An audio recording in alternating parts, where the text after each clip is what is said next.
রাজসভায় আমাদের অপমানটা দেখলে? হ্যাঁ, সে তো দেখলাম মন্ত্রী মশাই। আমি তো বুঝতেই পারছি না যে গোপাল মহারাজকে কি মধু খাইয়েছে। আরে আমরা যেন মহারাজের কাছে ফেল না, কিছু একটা করতেই হবে।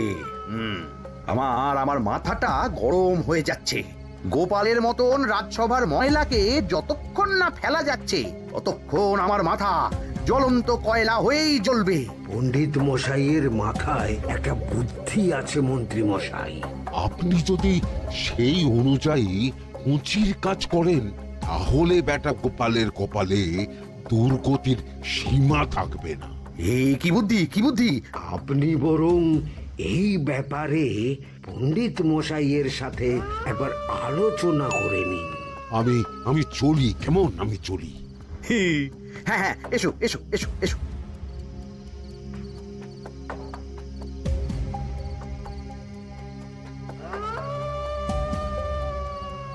আরে ওই তো আমার বাঁ হাত ঘটা আসছে, বেটাকে দিয়ে একটা কাজ করাতে হবে।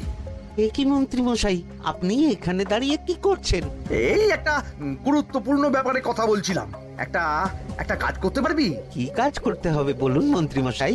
আমাকে একটু ঠান্ডা জল, পাতিলেবু আর পুদিনার পাতা দিয়ে শরবত বানিয়ে খাওয়াতে পারবি? সেসব আমার ঘরে ব্যবস্থা করাই আছে। চলুন চলুন আমার সাথে চলুন। হ্যাঁ হ্যাঁ, চল চল চল চল চল।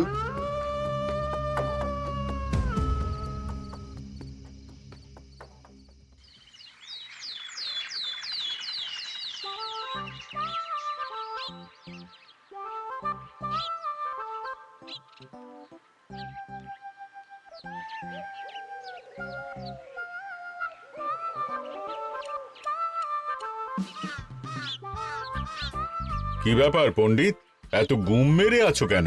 সকাল সকাল গিন্নি খুব বকেছেন মনে হচ্ছে। গিন্নির বাক্য সুধায় কান ভরে গেছে, আর কিছুই কানে ঢুকছে না। আরে দাঁড়াও দাঁড়াও পণ্ডিত, দাঁড়াও জ্যোতিষী। পণ্ডিত তো আমার কথা শুনতেই পেল না মনে হচ্ছে।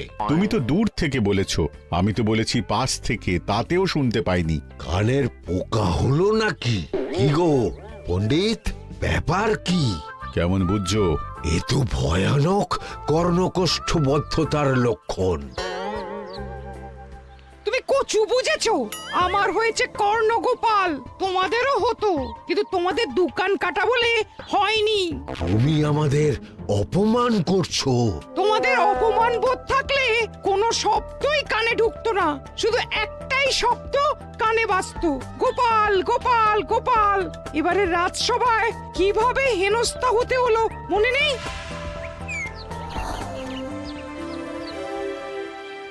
মহারাজ, একটা ভিক্ষা আছে। ভিক্ষার জন্য কৃষ্ণনগরের রাস্তাই সবচেয়ে উপযুক্ত জায়গা গোপাল, তুমি বরং সেখানেই যাও। মন্ত্রী মন্ত্রী মশাই ঠিকই বলেছেন মহারাজ। যে যার নিজের জায়গা থেকে কথা বলে। কুকুর বলে ভৌ ভৌ, বেড়াল বলে মিউ মিউ, কাক বলে কা কা। মন্ত্রীর ভিক্ষার জায়গা কৃষ্ণনগরের রাস্তা, আর গোপালের ভিক্ষার জায়গা মহারাজ কৃষ্ণচন্দ্রের দুয়ার। বলো কি ভিক্ষা? বাড়িতে পুজো আছে মহারাজ, খরচা অনেক, কিছু ঋণ আবশ্যক। যদি 100 মোহর। ঋণ তোমাকে আমি দিতে পারবো না গোপাল। পুজো উপলক্ষে তোমাকে আমি 100 মোহর দিলাম। মহারাজ, আমিও ঠিক এই কথাটাই বলতে যাচ্ছিলাম। আমরাও তাহলে বাড়িতে পুজো করব। পুজোর জন্য আমাদের অনেক খরচ, তাই যদি... অবশ্যই অবশ্যই, কত ঋণের প্রয়োজন খাজাঞ্চির কাছ থেকে নিয়ে নিও, সুদটা আমি মাফ করে দিলাম। মহারাজ, গোপালকে দান আর আমাদের ঋণ? হ্যাঁ, কারণ তোমরা নিজেরা খাবে, কিন্তু গোপাল অন্যদের খাওয়াবে। গোপালের মতো মানুষের সঙ্গে থাকাই হলো রাজধর্ম। কিন্তু তাছাড়াও তোমরা হলে 80 যাই বেতন পাই দলের লোক। গত 1 বছরে তোমার কোন মন্ত্রণা দেশের কাজে এসেছে? পণ্ডিত কোনো নতুন তত্ত্ব শুনিয়েছে? জ্যোতিষী কোনো অমোঘ ভবিষ্যৎবাণী করেছে? আর বৈদ্য 3 বছর ধরে আমার হাঁটুর ব্যথা সারাতে পারেনি। কিন্তু গোপাল, গোপালের ভাঁড়ে হাস্যরসের কখনো অভাব হয়নি। মনে আছে? আছে। কিন্তু করার তো কিছু নেই। আছে। কিছু ভেবেছো নাকি পণ্ডিত? তোমাদের মনে আছে মহারাজ মোহর দেওয়ার পর গোপাল সেদিন বলেছিল, কি গোপাল, খুশি তো? মহারাজ, আপনি আমাকে এক মুঠো ধুলো দিলেও আমি খুশি। সেই ধুলো মুঠোই আমি সোনা মুঠো করে ফেলবো। মনে নেই আবার? একটু ঝেড়ে কাশো তো দেখি পণ্ডিত, কি ভেবেছো? যা হবে দেখতেই পাবে।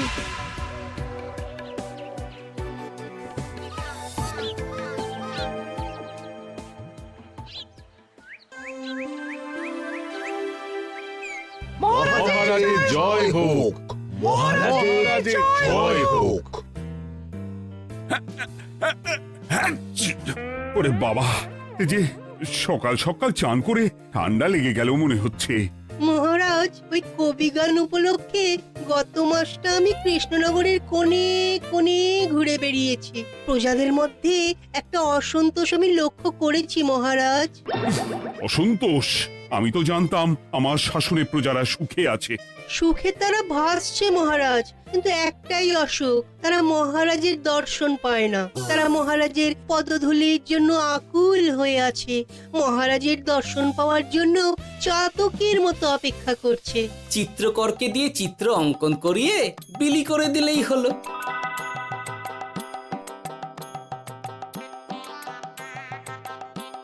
খুব ধুলো হয়েছে মহারাজ, কিন্তু এত ধুলো। কালকের ঝড়ে ঢুকেছে। ঝাড়ুদার,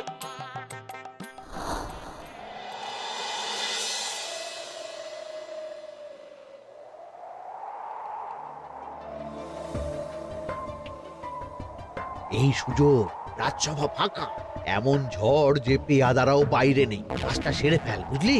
কিরে, কাজটা কর।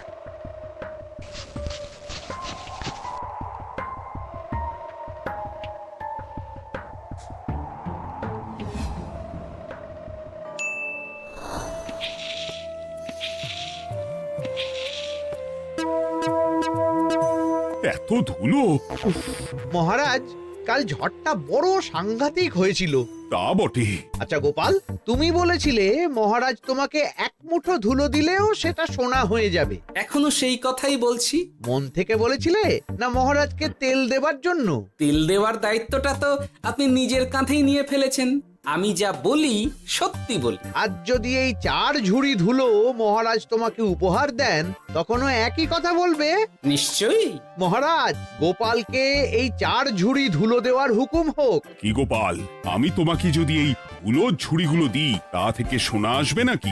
আসবে মহারাজ, মোহরের বস্তা আসবে। যদি না আসে, আপনি বলুন। তোমাকে কৃষ্ণনগর ছেড়ে চলে যেতে হবে। রাজি? আর যদি আমি পারি, তাহলে আপনাকে এই মন্ত্রীর চাকরি ছেড়ে দিতে হবে। কি রাজি? কি মন্ত্রী, রাজি? রাজি। গোপাল? রাজি মহারাজ। আচ্ছা, আর কেউ মন্ত্রীর পক্ষে বাজি ধরেছেন নাকি? হ্যাঁ, আমি আমি আমি আমি ও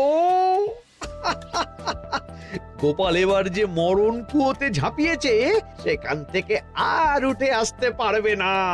ধুলো থেকে মোহরের বস্তা আসবে, এ হচ্ছে ওই গোপালের উন্মাদ রোগের শুরু। দেমাক দেমাক, মহারাজের পিঠ চাপড়ানি পেয়ে পেয়ে গোপাল ভেবেছে যে ও সব কিছু করতে পারে। এবার শুধু সেই দিনটার অপেক্ষা, যেদিন গোপালকে উল্টো গাধায় চড়িয়ে কৃষ্ণনগর থেকে বার করে দেব। এতটা নিশ্চিন্ত হবেন না মন্ত্রী মশাই। গোপাল কিন্তু হালকা কথা ছুঁড়ে দেওয়ার লোক নয়। কি বলতে চাইছো পণ্ডিত? ওই 4 ঝুড়ি ধুলো থেকে মোহরের বস্তা আসবে? না, তা বলছি না। অন্য জায়গা থেকেও তো মোহরের বস্তা আসতে পারে। তার সঙ্গে ধুলো মিলিয়ে দিলেই কেল্লা ফতে। গোপালের নিশ্চয়ই কোনো পরিকল্পনা আছে। গোপালের সব পরিকল্পনার গোড়া মেরে রেখে দিয়েছি পণ্ডিত। ঘটা আছে গোপালের পেছনে, আর ঘটা আছে গোপালের বাড়ির পাহারা। লুকিয়ে কিচ্ছু করতে পারবে না। আরে ওই তো বটা আসছে। বেল্লিক, উল্লুক, তোকে আমি জল বিছুটি দেওয়াবো। গোপালকে ছেড়ে চলে এসেছিস কেন? ছেড়ে আসবো কেন মন্ত্রী মশাই? গোপালকে ওর বাড়ির সামনে ছেড়ে এসেছি। ওখানে তো ঘটা আছে। ও বড্ড ঘুরিয়েছে বেটা। কোথায় কোথায় গিয়েছিল গোপাল? 4 ঝুড়ি ধুলো নিয়ে বেটা বাড়ির উল্টো দিকে হাঁটা দিল। চললাম পিছু পিছু। যাচ্ছিল কোন দিকে? নদীর দিকে। কিন্তু গোপাল দাঁড়ালো যদুর বাড়ির সামনে। এই যদু হলো সেই লোক যে লোকজনের বাড়িঘর কেনা বেচা করে আর লোক ঠকায়। আগে রাজধানীতে থাকতো। বেটা রাজধানী থেকে এই কৃষ্ণনগরে পালিয়ে এসেছে, এখানেও লোক ঠকাচ্ছে। কিন্তু বেটা এত চালাক যে কিছুতেই ধরা যাচ্ছে না। এইরকম লোককে ধরাচ্ছে হাতে রাখা ভালো নয় কি মন্ত্রী মশাই? সে তো জানি, কিন্তু ওর ওপর মহারাজের কড়া নজর আছে। এখন ওর সঙ্গে সম্পর্ক রাখা খুব ঝুঁকি। যাই হোক, তারপর? হ্যাঁ তারপর যদু, যদু রে, গোপাল খুড়ো, আরে তুমি এখানে কি করছো? দেখতেই তো পাচ্ছিস ধুলো। তবে যে সে ধুলো নয়, মহারাজ কৃষ্ণচন্দ্রের পদধূলি। শুনিসনি বোধহয় এখন কৃষ্ণনগরে সবচেয়ে বেশি চাহিদা মহারাজের পদরেণু। আচ্ছা, মহারাজের পদরেণু নিয়ে যাচ্ছ কোথায়? এই ছোট ছোট পুলিন্দায় ভরে কৃষ্ণনগরের প্রত্যন্ত জায়গায় যেখানে প্রজারা মহারাজের সাক্ষাৎ পায় না সেখানে বিক্রি করব। তোমার কি মাথা খারাপ? পায়ের ধুলো বিক্রি হবে? ওরে, গতবারে মাত্র 1 ঝুড়ি ধুলো 1000 মোহরে বিক্রি করেছিলাম, এবারে 4 ঝুড়ি। শোনো, তুমি আবার ঘুরে ঘুরে বিক্রি করবে কেন? তোমাকে আমি বরং 10 মোহর দিয়ে দিচ্ছি। তুমি আমাকে এগুলো দিয়ে দাও, আর বিক্রি করে যা হবে তোমাকে এই 40 ভাগ দিয়ে দেবো। ওই 10 মোহরে বদমাস যদুকে ধুলো বেচে গোপাল বাড়ির দিকে চললো। বাড়ির সামনে অব্দি পেছনে পেছনে গিয়ে তারপরে এই আপনাদের কাছে আসছি। বলিস কি রে, ধুলো বেচে 10 মোহর? ও মন্ত্রী মশাই, গোপাল তো একেবারে নাড়ি ধরে টান মেরেছে। গেল রাজসভায় এমন সুখের চাকরিটি গেল। এবার আবার রাস্তার ধারে গিয়েই বসতে হবে। এবার নবাবের দরবারে জায়গা আছে কিনা খোঁজ করি গিয়ে। তাত্তেরি, 10 মোহর আর 1 বস্তা মোহরের মাঝখানে অনেক রাস্তা। সেই রাস্তায় আমি লোক বসিয়ে রাখবো। আরে আরে, ওই তো তোমার ঘটা আসছে। এই, তুই গোপালের ঘরের পাহারা ছেড়ে এলি কেন? গোপাল নেই নেই নেই নেই নেই নেই।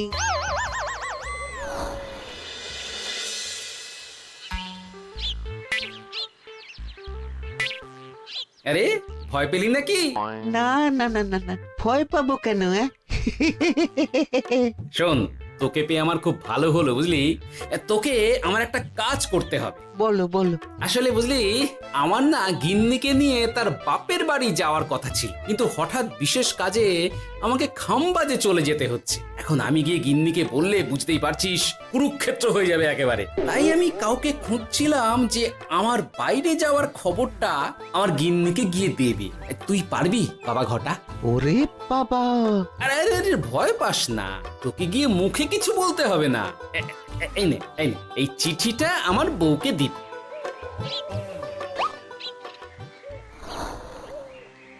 কৃষ্ণনগর ছেড়ে চুপি চুপি চলে যাচ্ছি, চালাকিটা দেখেছেন? ওসব চালাকি আমি তুড়ি মেরে উড়িয়ে দেব। কি করবেন? চারিদিকে আমি অশ্বারোহী গুপ্তচর পাঠাচ্ছি। গোপালকে কোনো চালাকি করতে দেব না।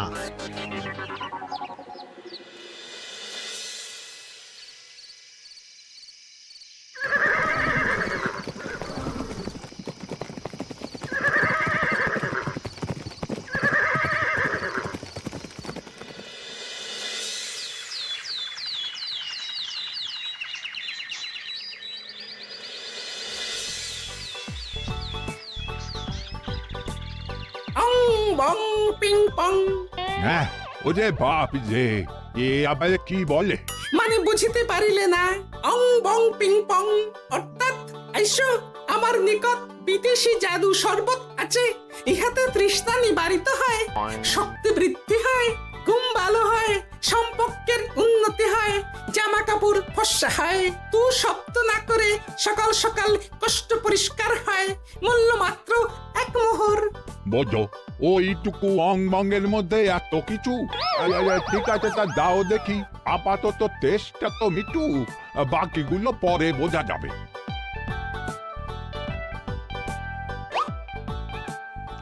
আহ বড় ভালো খেতে তো আহ, ঠং ঠং অর্থাৎ শক্তি বৃদ্ধি হলো। হ্যাঁ, হ্যাঁ, মনে হচ্ছে গায়ে যেন দুগুণ বল পাচ্ছি। কি হয়েছে ভাই? এ কে?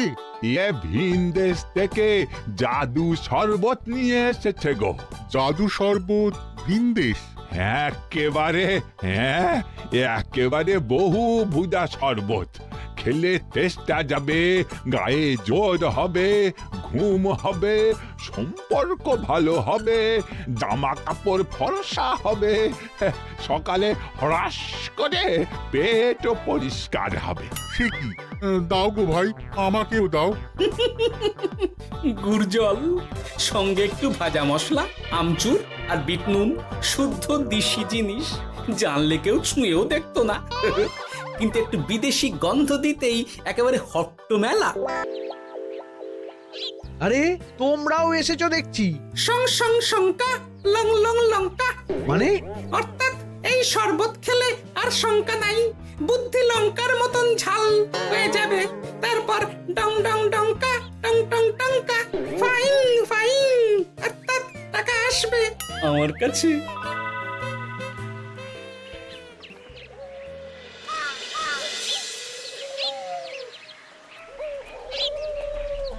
ঝপ ঝপ ঝপাং, ভট ভট ফটাং, অর্থাৎ উহাকে দৌড়িয়েছ কেন? বেটা জোচ্চোর অনেককে ঠকিয়েছে। অনেক দিন থেকে তককে তককে ছিলাম। এবার এই ধুলো নিয়ে মহারাজের পায়ের ধুলো বলে বিক্রি করছিল। একটা বেনামি চিঠিতে খবর পেয়ে বেটাকে ধরেছি। ব্যাং ব্যাং বিগ ব্যাং, অর্থাৎ বাহ বাহ বাহ বাহ।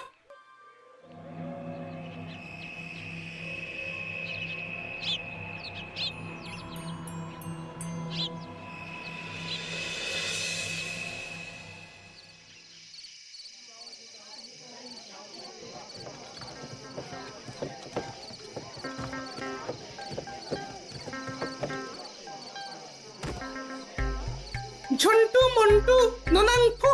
নাও ঠেলা। সাহেব বলে কি ফু দিয়ে দিতে হবে? কি বলছো সাহেব? বুঝতে পারছি না, কোথায় ফু দেব? ঝন্টু মন্টু ননাংফু, অর্থাৎ লবণ আছে? আছে আছে সাহেব আছে। কত লাগবে? ভান্ড ভরি আন্ডাকারি, অর্থাৎ যা আছে সব।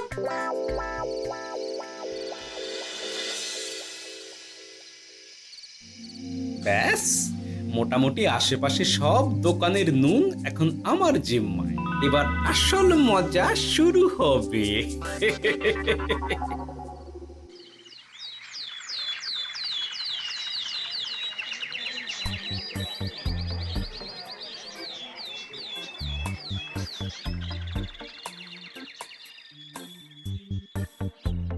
নুন আছে?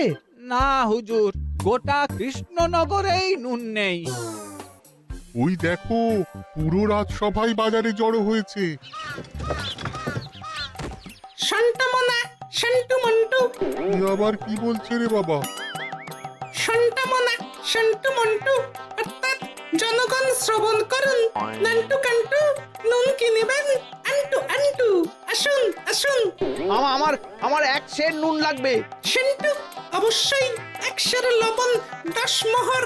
এক সের 10 মোহর? 10 মোহর লইবেন না লইবেন না?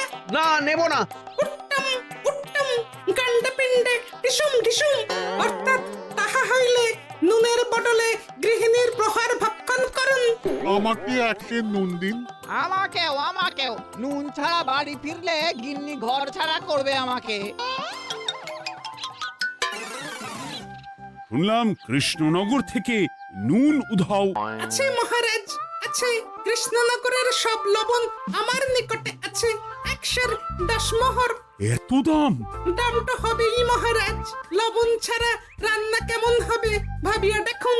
ঠিকই বলেছ, রাজপাকশালেও তো রান্না বসেনি। 100 সেরের মতন রাজপ্রাসাদে পাঠিয়ে দাও। 1000 মোহর দিয়ে দাও।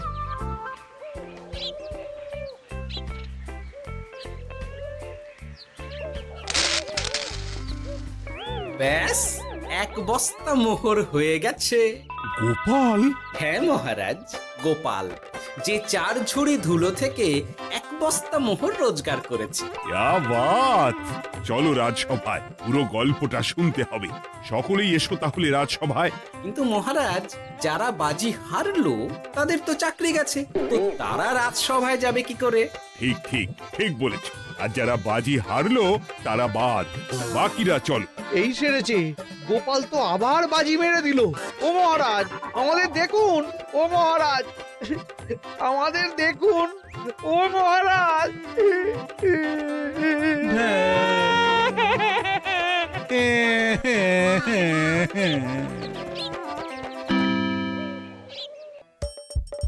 হাসির রাজা, জ্ঞানের রাজা, রসিক রাজা।